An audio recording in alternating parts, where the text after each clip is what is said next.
meet for privacy, and we want to make sure that we're meeting everything for privacy of our students. It seems like with everything at the national level, I'm concerned about it these days, so, like many other people. So that is my answer. Okay. Will your school be teaching alternate lifestyles such as gay marriage or Muslim indoctrination? No.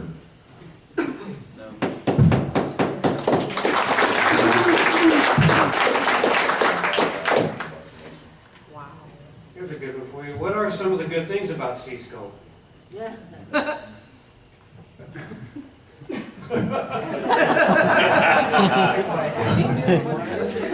Well, depends on who you talk to at this point. Trick question. Well, I'll tell you what I think are some of the good things about C-Scope, and I know it's obviously been painted as an awful product, but it's dying, it's dead for all practical purposes. You know, they call it TRS now for the lessons. It's out there publicly, and what it does have that we still use and we still believe in, it has scope and sequence. We want to make sure that we're teaching the TEKS, just like we're required to by the state of Texas. The only issue that I have with the TEKS is there's so many of them. You know, you're talking about the social studies TEKS, it's a mile wide and an inch deep. And we would have time to teach more about the Constitution and things like that if they would cut down on some of the TEKS. I'm for that. I'm definitely for it. And focus on those needs. Thank you.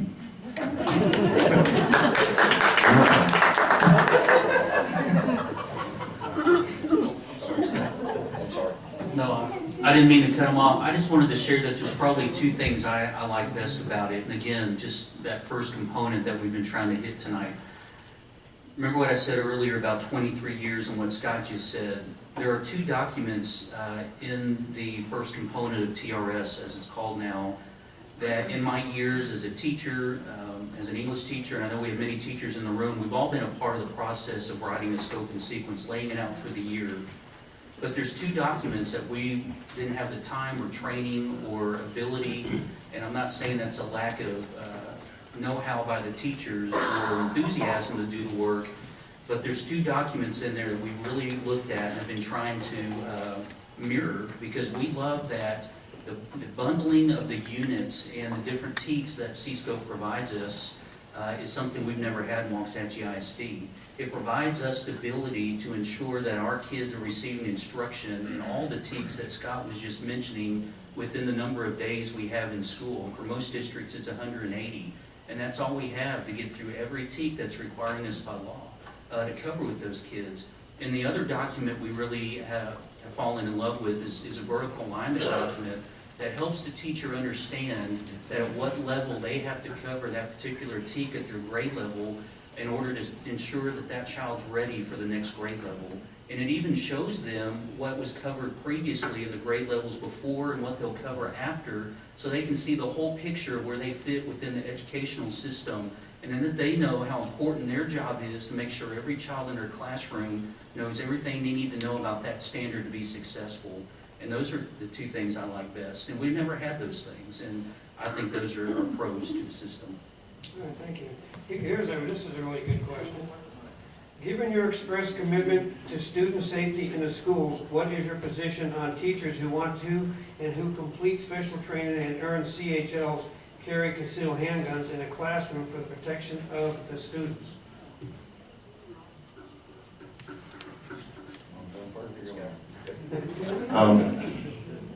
Obviously, I'm very concerned about student safety. I have my CHL, it's not any secret.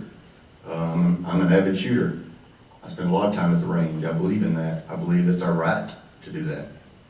And I want to continue that. As far as our schools, we do not currently have where a teacher can carry a handgun in class. At this point, we have police officers that are there, well armed, and I think it's great in some school districts depending on their situation. I don't have a problem with it. I know there's an area district that's just moved in that direction. I had a lengthy conversation with them yesterday, and if it comes to that point where I think that it's necessary to protect our students, I think that that's something we need to look at seriously.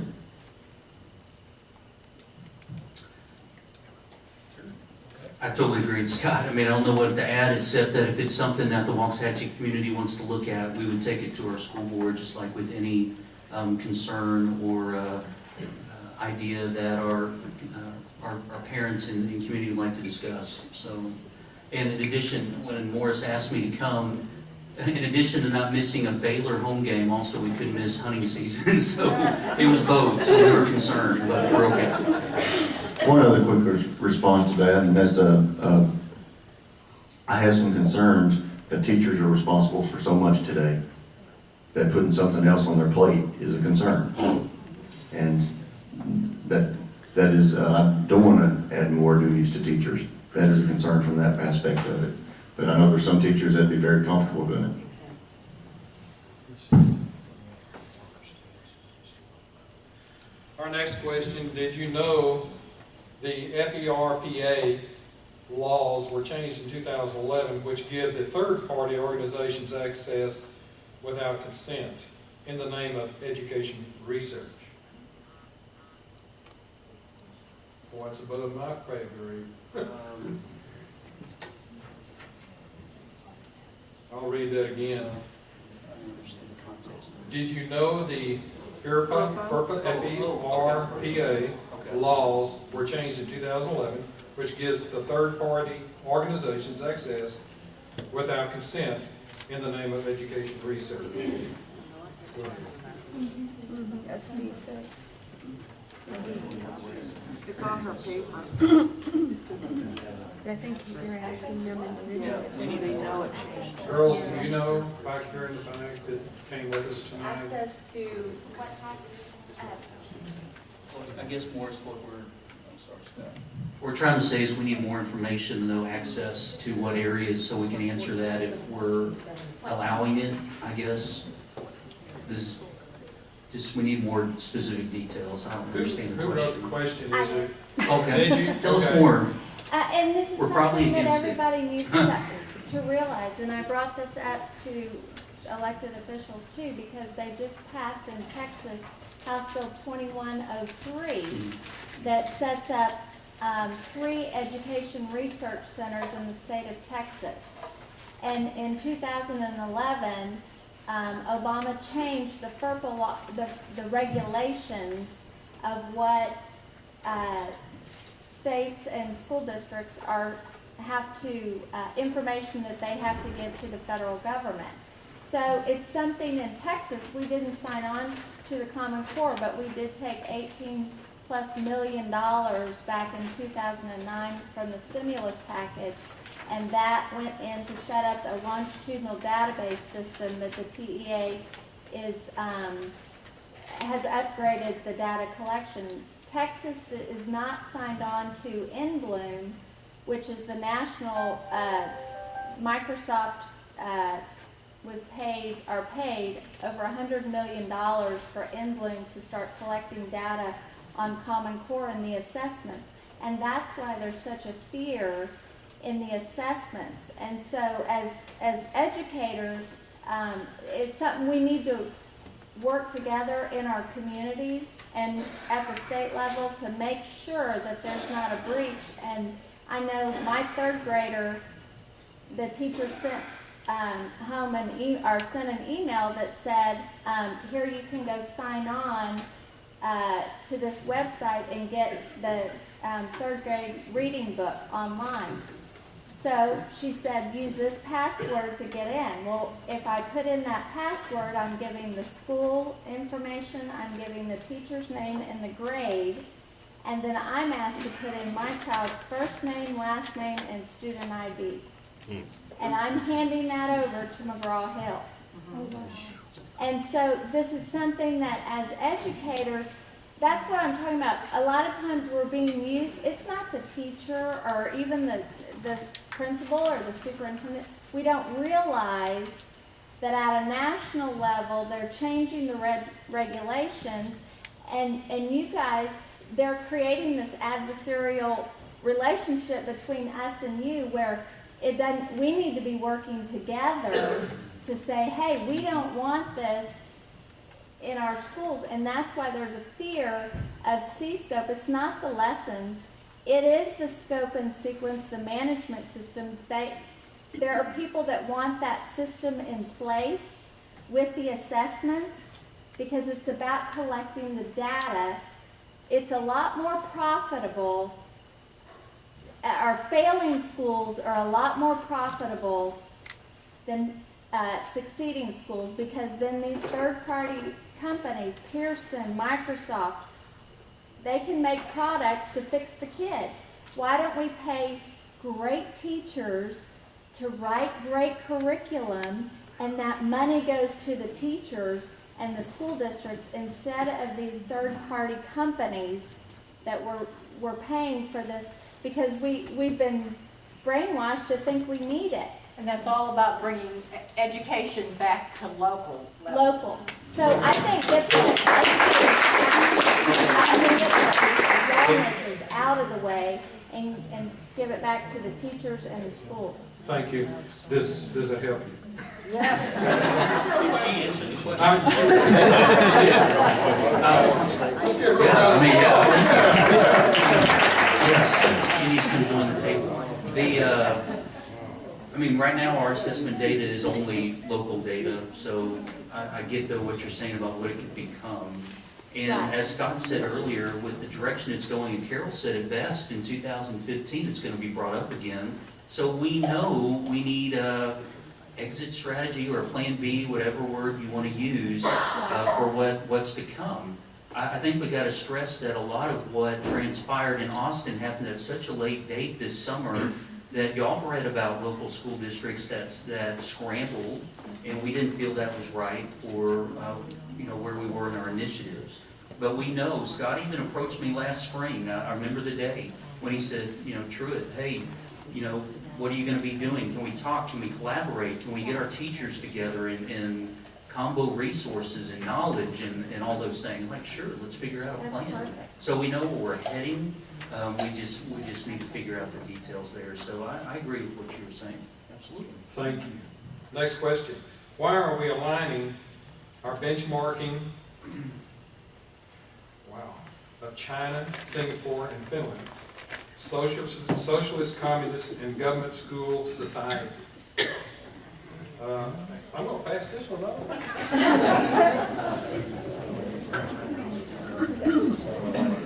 I think this is one for Carol. Let's hear it from Carol. Yeah. Pass that to him at the table. I'm looking at this and the other one here about the FERPA laws. This goes back to Common Core and data mining, which is very, very dangerous for us. I mean, there's nothing, I mean, it's data mining for education the way NSA is nationally. But the benchmarking, I'm not sure what they mean. It sounds to me like they're talking about Common Core, that we would be benchmarking, and they say Common Core is benchmark internationally. It's not. That was a fallacy, to put it nicely. So, and you're right, why don't we get back to worrying about Americans and our education and stop always worrying about what other countries are thinking about us and how are they going to look at us and how do we need to talk about their education. If we're the greatest country in the world, why don't we act like it? Please help me understand why any ISD would purchase C-Scope knowing that it wasn't approved by SBOE and the parents were not allowed to view the lesson plans. How would the cure have been a good idea? Was there a bribe money? Oh, come on. Who wrote that? Stand up. Please take it. So you assume we've been bribed? Well, Come on. I can't fathom. You can't fathom. Why any ISD would purchase this product knowing that parents can't view it and that it wasn't approved by the State Board of Education. Why would that ever be okay? Hey, we have never turned down one single parent that wanted to come view. But I don't understand. You're not answering the question. Why? Is there another reason? I have no idea why some school districts are doing what they're doing if they're doing it. All I can tell you is what we do. We're an independent school district. Any parent that had any issue with any curriculum, they could come and talk, they could look at it. We've never denied one single thing that a parent wanted to see. I think, Mr. Bounds, where are you? Miss Bounds? I was gonna bring that up before. They came, our curriculum department spent a couple of hours with you, talked, offered pretty much anything we have. So bribes, no ma'am. How was it brought in? How was it brought in? We were talking about a while ago, we went through a vetting process. The parents, teachers, and this was back in '08. There was no. Well, I don't know that all ISDs did that, and the vetting process is, Now, this is, if they did, there was a all I lot can of tell you, articles all I can written. answer is what Red Oak ISD did. I understand that, and we're not from Red Oak or Waxahachie, I'll And say so, that. that's all I can say, is whatever process the other districts, some districts may have chosen to done, none. There were a lot of articles written in our local paper, Mhm. you know, and shame on us. As a matter of fact, when I questioned this for the first time last year, that was my first response, is shame on me as a parent. I let this slide right by, and I never understood what it was. I went back and read previous articles, and it never really explained what this was. We just assumed, oh, it's another curriculum, you know, great, okay. I never assumed that there would be something out there that could be detrimental to my child. And I'm not saying that y'all are bad, I'm not attacking. I truly want to understand why any ISD would purchase this product, knowing what was wrong with it. Because y'all, everybody knew, we didn't know. We know now. That's why we're here. Well, I think a while ago, you did say that it's dying and not nearly dead. Didn't y'all say that? I think it's just got a different name. It's got a different name, but it's not on anywhere. They changed the name, yeah. Okay, next question. Did you get an answer on that, Miss? Not really, but Well, that's okay. would y'all like to wrap that question up? And again, I didn't mean to be ugly with the bride comment. Well, that's a little bit pushing far from But my ethics. it's the only thing that makes sense to me. Why would an independent school district purchase this product, knowing, you know, what was going on there behind the scenes? You know, Why not have your own teachers? Why not put together a board using your own community? I'm not an educator, but I promise I would sit down and I would help write a curriculum. Well, that's what the lady in the back was just talking about. She had a real good point a while ago when she was speaking about putting the power back into the school districts and the superintendents. yeah, Yeah, Didn't she absolutely. say that? yeah, I'm for it. There'd be plenty of Okay, participation. next question. How are you handling federal alignment of AP and SAT and all college boards to Common Core? If not done, cease them. That's the question.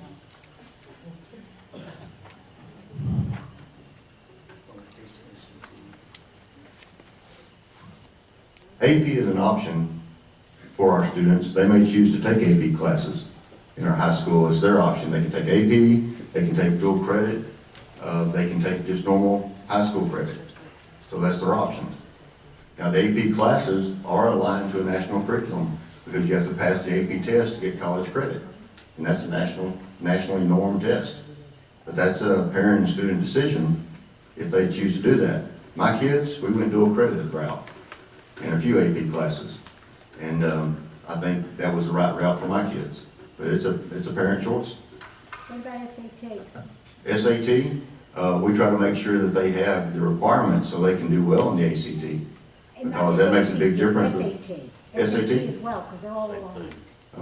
We try to make sure that we're taught, we teach the requirements that they can do well in the SAT. Then that would mean you'd have to be teaching to the standards of the Common Core, because that's the only. Ma'am, I'm not getting into debate with you. I'm not asking to fight, but that's how you would have to be able to have the skills that they need to pass it. Well, let me say this. If a child and their parents want them to do well on the ACT, they take ACT or SAT reviews, and to do well, to get into college, to get scholarships. So it may be Common Core, it may not be, I don't know, but the point is, it's the parental's choice. It's the parent choice to do that. It is, but just so everyone knows, the ACT, the SAT, and the GED are all aligned with the Common Core because David Coleman is the president of the College Board. Don't we eliminate SAT, ACT, and? No. I just think it's harder actually for Texas because our teachers have to teach what our Texas standards are your traditional foundation. Well, my suggestion is that through the legislature, they eliminate their requirement to get in college. I agree. So, Yeah, I mean, I think that's why these debates are good, because I think we agree more than we disagree, and that Texas, but the thing about it is, parents don't know. You guys may not know that it's all aligned, that the SAT, so we have to have more conversations and not be adversarial, because we've got to work together. It's a lot harder for Texas teachers because they have to teach to the Texas standards, and then the SAT and the ACT have to be taught in a totally different philosophy of education. The vocabulary, everything's different. So it's harder for you guys. It's harder, but we have to acknowledge that. What they're actually referring to is, under Common Core, we're not supposed to have Common Core in Texas. It's one of the 4 states that turned it down, including Alaska. However, we really do have Common Core here. Right. And the reason we have it here is because the Catholic schools are wanting it in there. They're thinking it could be a good thing. They want to, be ahead of things. They haven't really examined it. We also have the Gulen schools, the charter schools, who, I won't get into that whole thing, but they most likely, because of the federal money they've taken, will be obligated to use Common Core. We have a Dallas Christian School who has chosen to use Common Core.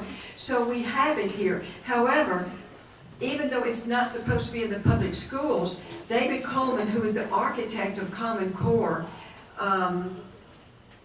is head now of the SAT, and so he is having all of those questions rewritten so that if your kid is homeschooled, private school, public school, or whatever, in order to pass that ACT, now he's going to have to, as Alex was saying, he's going to have to go that route.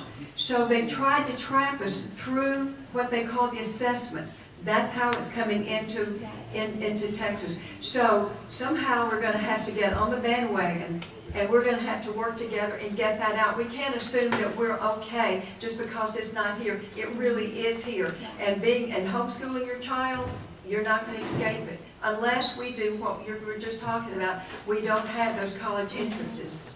Right. All right, let's move on to the next question. I do got to make a confession here. I did give Morris the tougher questions, though. he's gonna hate me tomorrow. Sorry, you'll buy the beer. This question here is, how do you ensure that a balanced political environment is present in your respective classrooms?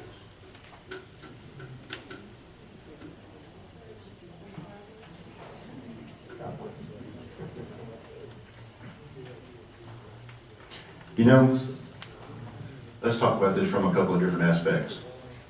First, when there's an unbalanced political environment in my classroom, I usually hear about it from some parent. So that's where it starts. Now, regardless of what anybody believes, and I'm going to say this, and I know it's not popular, but parents have responsibility in their child's education to get in the classroom and see what is going on. No matter how busy they are, no matter what they got to do, let them be, and I'm going to watch that guy, the doors are open.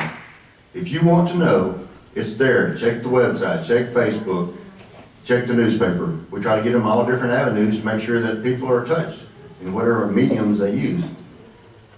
Now, what was the question? Oh, the balance. You know, that's the problem. I want to make sure that what we're doing in the classroom is the right thing. It's about trying to do the right thing. It's about trying to make sure they're patriot. You can't go in there and tell them how to vote. I want to make sure that they don't. I want to make sure that they have the ability to think and figure out the issues for themselves and make an informed decision. That's what it's about. So the ability to think, figure out what they want and how they want to vote, and go in that booth and vote as they see fit. And whether I agree with them or not, that's not that's beyond my ability. I hope they go vote the way I like, but a lot of times they don't. And that's just part of who we are as a country. Don't touch it. This is really good because I think we're clearing a lot of error and misconception between teachers and the parents and the community. So this has been great. This other question I have, this was kind of a C-scope is BPL. the curriculum representative who is on the ad hoc SPOE committee overseeing the social studies, who did she vote for president? Scratch it. Or Chelsea. She doesn't need to answer that. I just appreciate her serving on it. But I know, but she's back there blushing, so I just wanted to say her. I assume they mean project-based learning, PBL. I mean, that piece I do want to comment on, because that was a question at the beginning before the joke at the end. That's just one activity. I want to make sure that everyone understands. Carol did a great job of explaining where that's coming from, what's going on with that. But y'all know from when we were in school that we might get a project assigned by the teacher to go home and do. The wording has to do more with a movement that Carol really explained well, as I said a moment ago. But I want to make sure you understand that that is not what we're doing in our school districts as the way to reach the kids, as the only medium for instruction. Do we look at project-based learning for certain things? Yes, but we have a whole tool belt of activities and strategies that our teachers use. So I just want to make sure that when you saw the slide earlier that C-Scope is PBL, it's much more than that, because our teachers are great crafters of lessons and activities, and they'll always find a way to meet the needs of our kids in the best possible way. Okay, it's getting late, and I know y'all are getting tired of sitting in these chairs. So we're going to wrap it up. It seems like the questions are kind of being repeated, so we're going to go ahead and kind of wrap this up.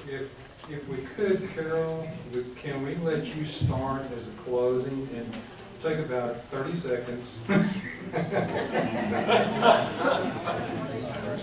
About 30 seconds or so, and do a closing, okay? I think it's important to understand that we're talking about revising C-Scope. We cannot revise C-Scope or Common Core. Those are entirely 180-degree differences in in education philosophy. You can't mix oil and water. So we're going to have to decide, do we want our students to go down the road on progressivism, or do we want to go back to something that went on for centuries that students did really well at, and that was traditional education? Now, if we're continuing to go down the rat hole, then we've got to figure out how not to go down that rat hole. I saw my cousin last week, who is an ISD superintendent over in West Tennessee, and he said to me out of frustration, I just wish I could get my teachers back to teaching. He said every 2 years we have a new reform, and I retrain my teachers, then we start all over. Remember what I told you about Dewey and all the constant reforms? If we just go back to teaching some basic information, traditional philosophies, I think we're going to get back to some well-educated students. We've got to stop using our kids as rat labs.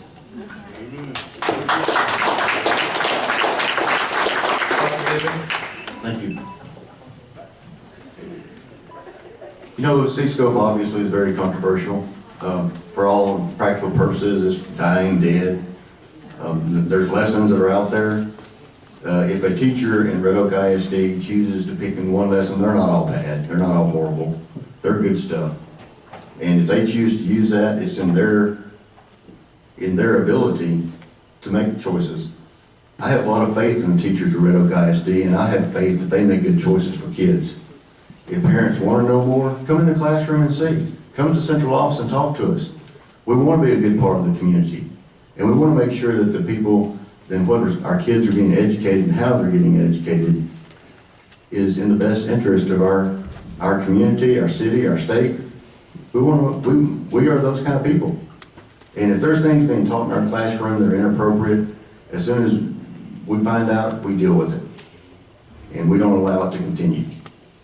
So, thank you for having me. Thank you for allowing me the opportunity to speak.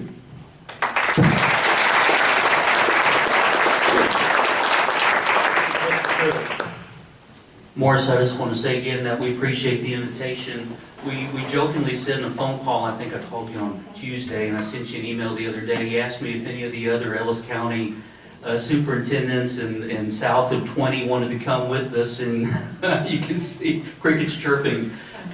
But I want you to know that as a point of the night is, I hope you know our hearts and that we're here tonight because we believe we've got some of the best kids and teachers around.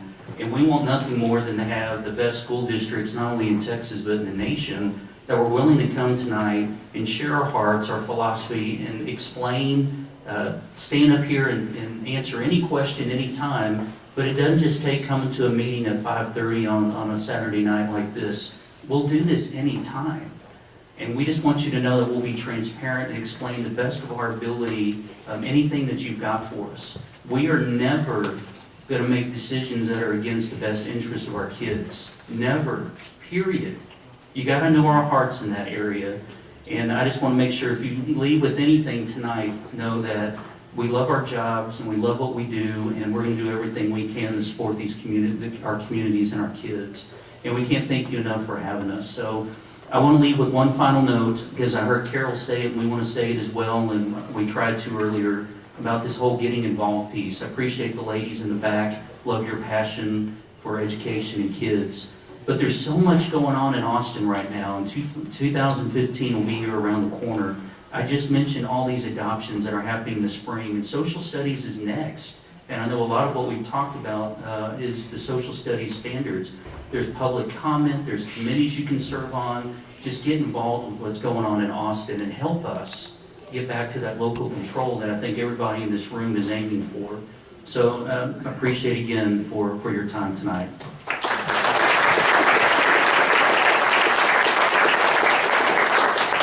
I really appreciate you guys coming tonight. This was good. Did you enjoy this? Did you learn something tonight? There are, our steering committee tries to put together these programs. It takes some time to put these together, to find the right people to come and speak. And this is the reward at the end of the tunnel. I'd like to show you our steering committee.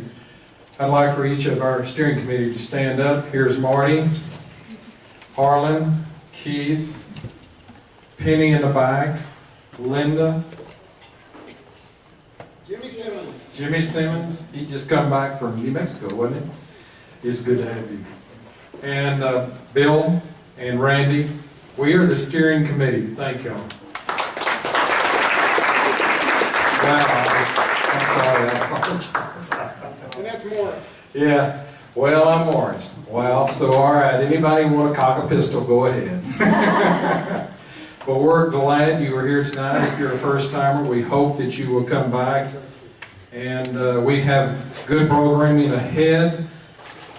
We have an election coming up on a bunch of issues that are important to the state of Texas. And this is where it starts. It's getting the right people in Austin to do their job. And if they don't, then it's time to fire them. It's time to take out the trash. Amen. So we as Ellis County citizens need to be thinking about this because it's very important. March is a big election for our local people and state. And we got the amendments coming up in November of this year. And don't forget November of next year. So we got some important elections to come up, and it's important that we choose and educate ourselves as who is going to represent us. They work for us. We are America.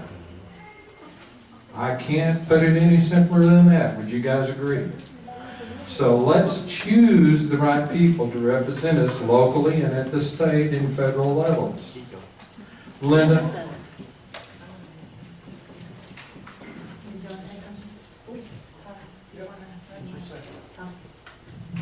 Before we wrap up, I want to, again, and you mentioned it, Linda, Joyce Liptak and I met with many of these ladies back here on this road.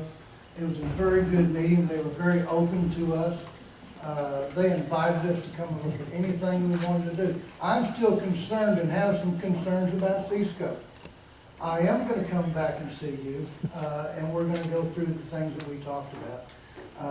I gave a couple of books to Ms. Flowers, and I know she read those. I'm still reading. Okay, very good. Anyway, I would encourage everybody to go meet with your ISD, whether you're from here, Red Oak, wherever, and talk to them about it. I think most time they'll do that for you.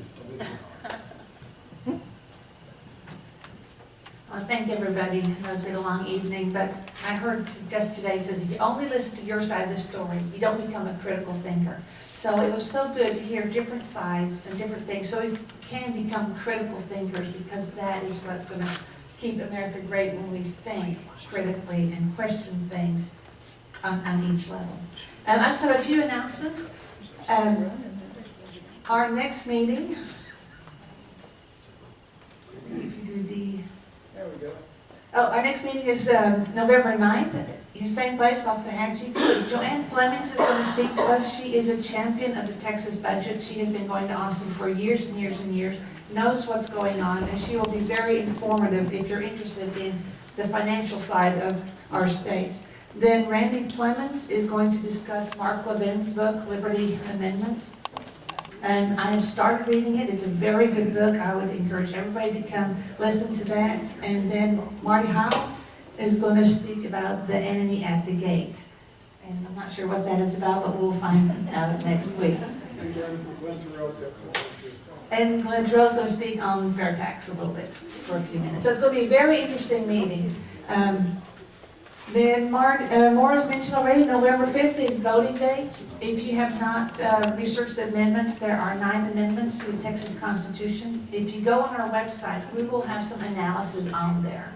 So again, the people who are in this room right now need to be studying it and voting, because it affects our kids in the future.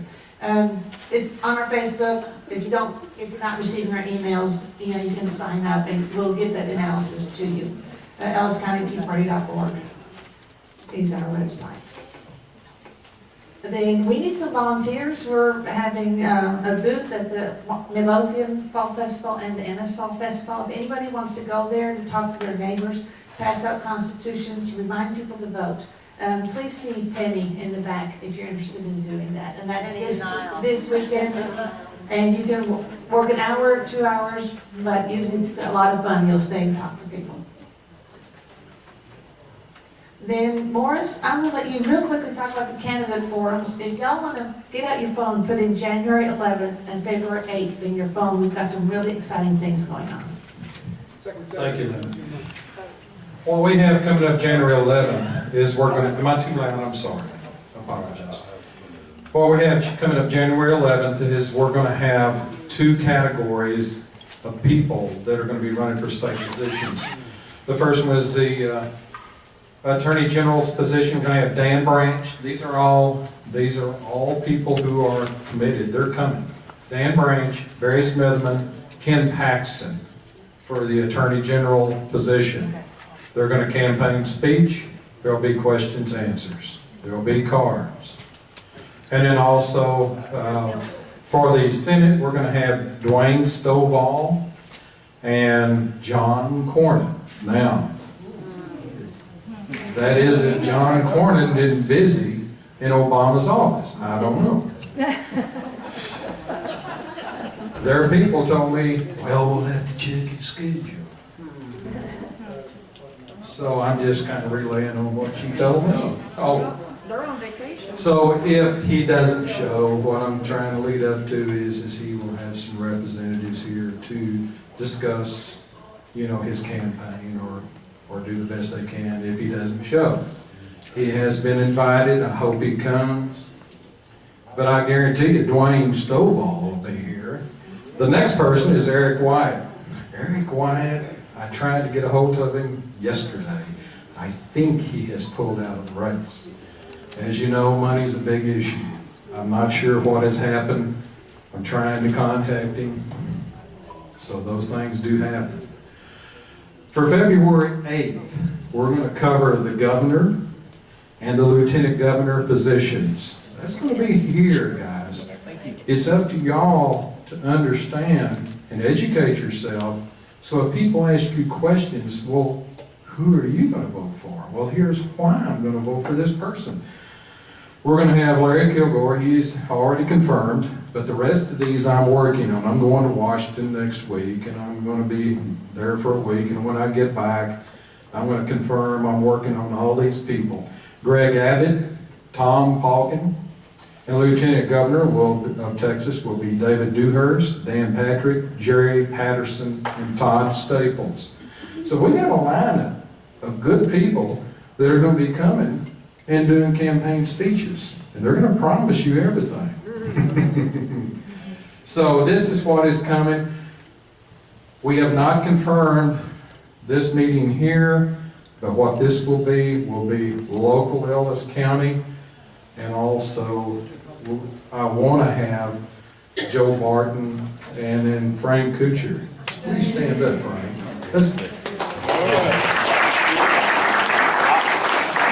I can definitely confirm I would be here.